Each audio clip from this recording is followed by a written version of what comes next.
What's up, YouTube? It's the Action Figure Grader coming back to you with an unboxing video I received back from PSA.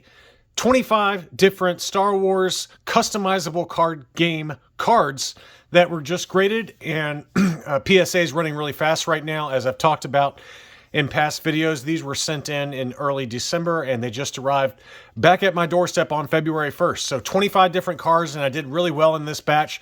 We're going to start off with the non-hits, and the first one is a 1997 Dagobah release, and it's called Rebel Flight Suit. I just sent in, I picked up some sealed packs, and I also picked up some cards that were not in the sealed packs. And again, I had kind of mixed success with last batches doing this, but this batch turned out really great. We're going to start out low to high. This is the only PSA 7 out of the 25 cards that I got. And, most of these are not going to be particularly rare or particularly valuable, but anything that kind of features one of the heroes on a card that I picked up, I try to look them over really carefully. And this one I looked over, I thought it would get at least an 8 or a 9, but it did not. It got a 7. So unfortunately, it did not hit, but pretty great looking image there of Luke getting ready to get in, I guess, the X-Wing. I guess it could be Hoth, I don't know. But this is from the Dagobah series from 1997. So this is another one I picked up that was not, this was not in a pack, but I just thought it was worth sending in. This is a Reflections foil of Biggs Darklighter. Great looking foil effect there. This one did get an 8, so not too great, but not too bad either. But for the most part, this batch was pretty incredible in terms of how well I did. And the last 8 before we dig into the 9s and 10s, I got lots of 10s this time, is Bomar Monk. This one was from a pack from Jabba's Palace. There's not a lot of great cards from Jabba's Palace, unfortunately, but, the packs are not very expensive either as a result. And you can pick up, fresh packs straight from a box for like, $5 to $7. So this is when I got in a pack, and I looked through all of them as I opened them. And if they were pretty beat up, then I tended to kind of set them aside. But any of them that I thought had a chance at a 9 or a 10, I sent. This one did not make the cut, unfortunately. It got a near mint / mint 8, but a pretty great looking image there of Bomar Monk. So, but those are really the only fails, quote unquote fails, of this batch. The rest of them all turned out great. And as I said, most of them were from sealed Dagobah or Jabba's Palace packs, with the exception of one really great card I'll share at the end. But here's one from a Dagobah pack. It's called Yoda's Hope. And this was when Luke was trying to lift the X-Wing out of the Dagobah swamp. And Yoda was getting pretty excited about it because he thought he was going to pull it off. All of that training seemed to have paid off. No, it didn't. No. So obviously the X-Wing sunk, and he quickly, his hopes were dashed. But pretty great looking image there. And this one got the PSA 9. Again, this is an effect card. Most of the effect cards are not going to be particularly valuable or rare. And somebody asked me on Twitter, is like, why did you grade these? And I said, because I can. That's why. And here is Close Call, Dagobah. And this is when the Falcon was in the asteroid field and trying to escape from the Imperial Star Destroyer. So that shows kind of the asteroid kind of swerving into their field of view there. And this one did get the 9. And again, this is a lost interrupt. Any effect card or lost interrupt card is not particularly valuable. Most of these are going to be 1 of 1 on the census because people just have not sent them in. But another pretty decent looking image there. Next up is someone I have no idea who this is, but the card was really clean. This is from Jabba's Palace, and it's Lautica. I have no idea who Lautica is, but it's a Corellian gunrunner, apparently skilled markswoman, friends with Brindy Trushong and the Tanaka sisters, romantically involved with somebody, blah, blah, blah. But anyway, kind of a weird looking, she almost looks like the Joker from the Batman. But anyway, this one did get a 9, and I believe this one was a rare. This one was a rare. So the way that the Jabba's Palace packs work, when you open them up, it's got common cards and then uncommons, and then it ends with at least 1 rare in each pack. And I think this one was the rare. It could be an uncommon, but I'm not sure. But anyway, just kind of a random side secondary character that came back with a 9. Next up was Abyssin. Again, probably had like about a 2-second scene in The Return of the Jedi, but this is from Jabba's palace, just another denizen from Jabba's palace, one-eyed looking Cyclops thing. And this one also got the 9. So probably a common card if I had to guess. Next up is another common. This is the Weequay Guard. And this one also got the 9. But obviously we all remember that scene when Luke kind of jumps to the side of Jabba's sail barge and then throws this Weequay Guard out, if memory serves. But pretty great looking image there. And that one got the 9. Next up is everyone's personal favorite, Salacious Crumb. Pretty awesome looking image there. And this one did get the 9. I think there's been a couple of these that have been graded on the census, but that's a pretty awesome looking image of Salacious Crumb there. Shout out to Salacious Rum, who is a YouTuber. And I've got 2 of these, and this one got the 9. I'm going to give this one to my brother, but this is Twi'lek Advisor.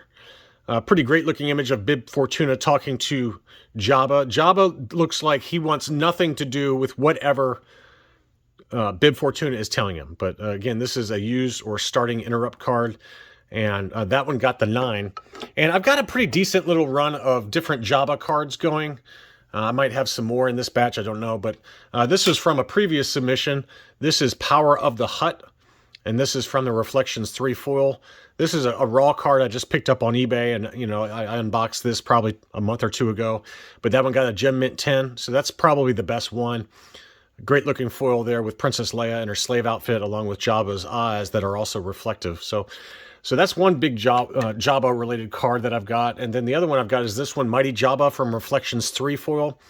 This is another card I picked up raw on eBay that got the 9. So anyway, I've got Twi'lek Advisor in a 9 to go with that. But I'm going to give that one to my brother because I've got an even better one coming up in this same batch. I sent 2 of those in. Next up, I just love this card image, and again, it's not a particularly valuable or rare card, but it says Hutt Bounty, and it's got Bush along with Chewbacca with the chain around his neck as Bush is presenting Chewbacca to Jabba and negotiating over the ransom. Just an awesome looking card. I love the way that looks, and again, that's from the Jabba's Palace series of cards from 1998, and that one did get the 9, so pretty awesome looking image there. Piga, I'm not even going to try to pronounce that, but look at that awesome image. So that's great. And then I've got a series of cards that I sent in. I didn't think they would all hit it. I was kind of questioning whether they would hit 9s or not, but they all did. And it must have been right on the border because I almost didn't send these in. But there was 3 of them I picked up in different packs that were all kind of related. And the first one is Ultimatum.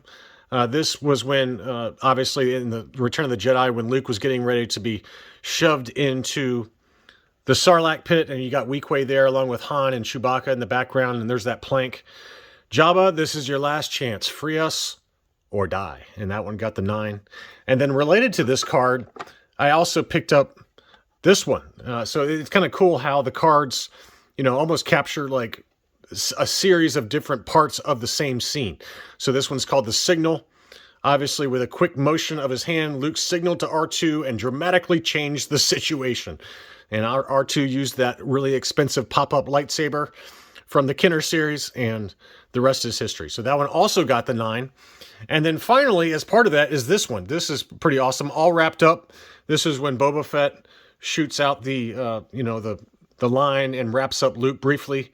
So all 3 of them got 9s, and they're all related to that one scene where Luke is saving the heroes. So pretty awesome to get 9s on all of them. And like I said, I almost didn't send in any of them because I didn't think they would hit 9s, but I lucked out on that, in my opinion. So those are the 9s, but I did even better. And in this batch, I got 11 Gem Mint 10s, which is a pretty incredible feat. Again, not particularly rare cards. Most of these were packed fresh, but you have to remember that across all the different Star Wars CCG cards, these are particularly tough to grade because of the black border. The printing quality was not great on some of these early cards, and they also get pretty beat up pretty easily, especially the edges. A lot of surface wear on them. And there's not a lot of Gem Mint 10s in the Star Wars CCG population on PSA. I mean, for some of these series, there might be like 5 to 8. And at least for Dagobah and for the Jabba's Palace series, I significantly increase the population of Gem Mint 10s. And this is just one of those fantastic cards that I knew it was going to be at least a 9. And again, it's not an expensive card. It's a Lost Interrupt card, but the lines and the scene is perfect. It just looks so good with Darth Vader inside his kind of meditation chamber, and it's called Control. And it did get the Gem Mint 10. This is from 1997. So you got to remember, this is a 25-year-old card. And to get it packed fresh. And it did, I mean, I get packed fresh cards out of these sometimes, and they come back with 7s. So to get a Gem Mint 10 is pretty awesome on that one. So just in particular, the lines on that one just are really nice. I love that image. Next up is also from the Dagobah series, Anger, Fear, Aggression. So obviously this is from the Cave of Evil when Luke fights the spirit of Darth Vader, or whatever you want to call it. This is right before the mask explodes to show Luke Skywalker's face as part of that Force vision.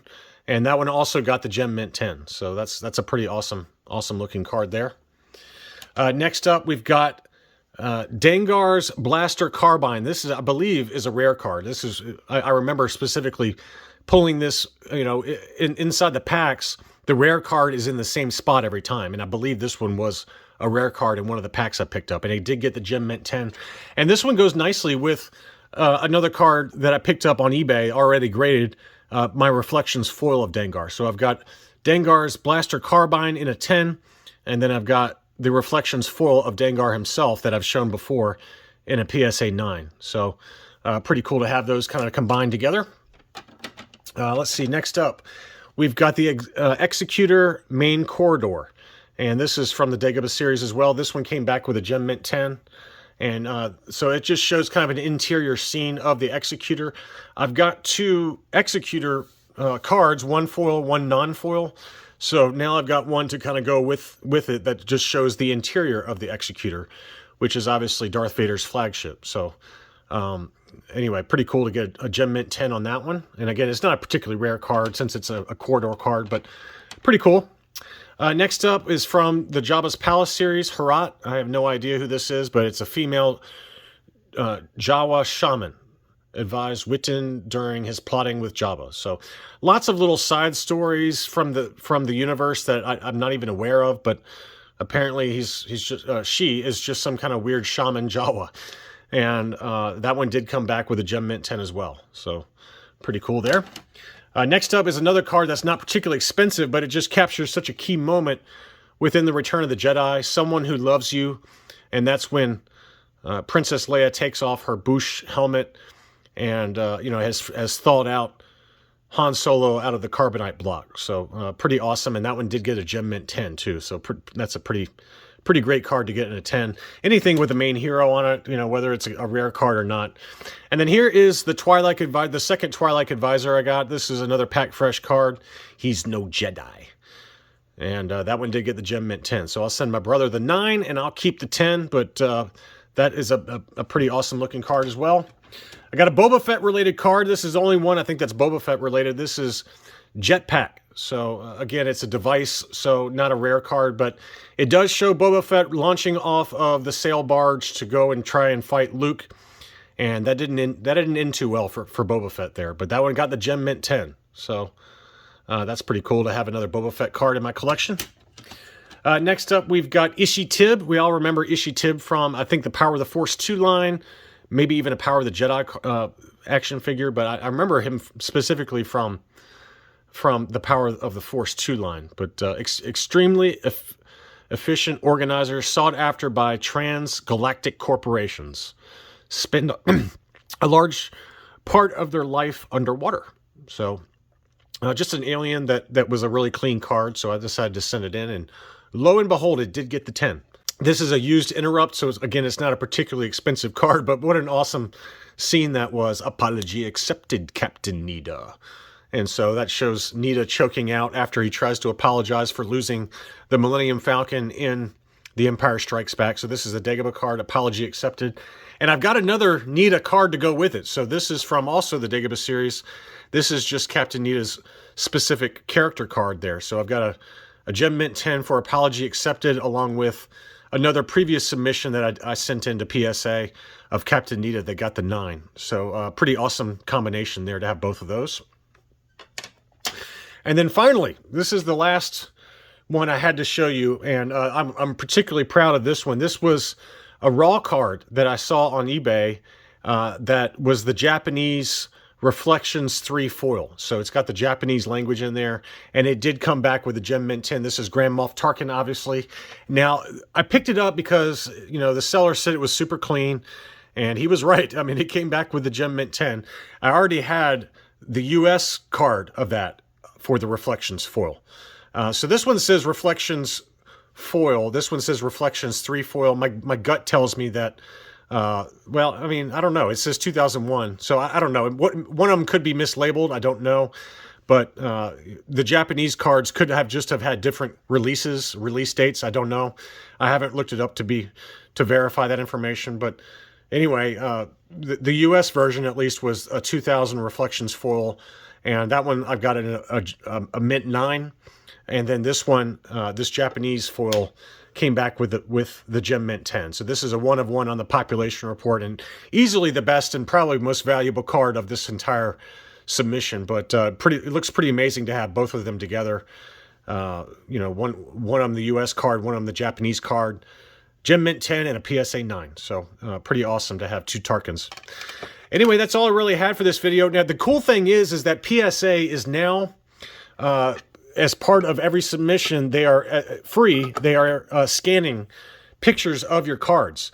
So I did put together a slideshow with the 9 and 10 grade cards for the end of this video, but that's a nice little touch that PSA has started doing with every submission. So if you send in a card to be graded, automatically as part of the process, they will upload to your account really nice high-res scans of each of the cards. And so I did put together a little slideshow for you guys to enjoy at the end of this video. Thank you so much for watching, and I'll be back soon.